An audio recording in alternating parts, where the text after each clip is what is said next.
You are not meant to be on something forever, forever is a lie.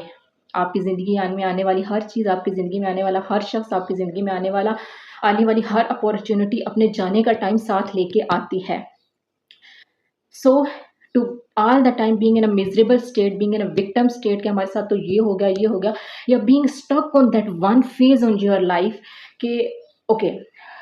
For example you had a bad experience, ठीक है। Strong personalities don't do the coward decisions. अगर आपके साथ कुछ हो गया है, for example आपने किसी के साथ अच्छा किया, उसने आगे से आपके साथ बुरा किया, you you are in a relationship और something and somebody did cheat on you और समबडी डिड एनीथिंग लाइक, और you are not compatible enough, आप नहीं है साथ में, या आपके साथ किसी ने भी जिंदगी के किसी भी पॉइंट पे किसी मैदान में बुरा किया है, उसके बाद आप सोच लेते हो कि no,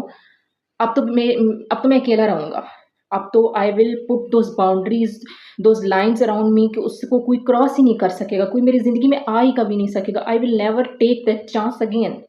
to me it is cowardness, ताकि आपको कुछ लेसन्स मिल सके, ताकि ज़िंदगी में आने वाली जो नेक्स्ट स्टेप है उसमें आप उन लेसन्स पे काम कर सको। बट व्हाट इफ़ आप उस चीज़ की अकाउंटेबिलिटी ही नहीं ले रहे, आप उस चीज़ के साथ बैठ ही नहीं रहे। आपने फॉर एग्जाम्पल आपके साथ कुछ बुरा हुआ, उसके बाद आपने ड्रिंक करना स्टार्ट किया, उसके बाद आपने सिगरेट स्टार्ट कर दिया, आपने कोई बुरी हैबिट स्टार्ट कर दी, you put those walls around you, और आपने बिल्कुल आने वाला हर रास्ता किसी भी इंसान का अपनी तरफ बंद कर दिया, और आपने सोच लिया है कि आप वापस से वो काम करोगे ही नहीं कभी ज़िंदगी पर। This is not how the strong personalities work. This sit with that thought, this subtle on that thing, वो उस चीज़ पे गौर करते हैं, वो उस चीज़ पे को देखते हैं कि इस सारी सिचुएशन में मेरा कितना कसूर था, इस सारी सिचुएशंस में what are the mistakes I did and I will never repeat those mistakes in my life. इसमें कौन से लेसन्स थे जो मुझे मिले हैं, इसमें कौन सी एवोल्यूशन थी जो मेरी पर्सनैलिटी में आई है, जो कि आना ज़रूरी थी।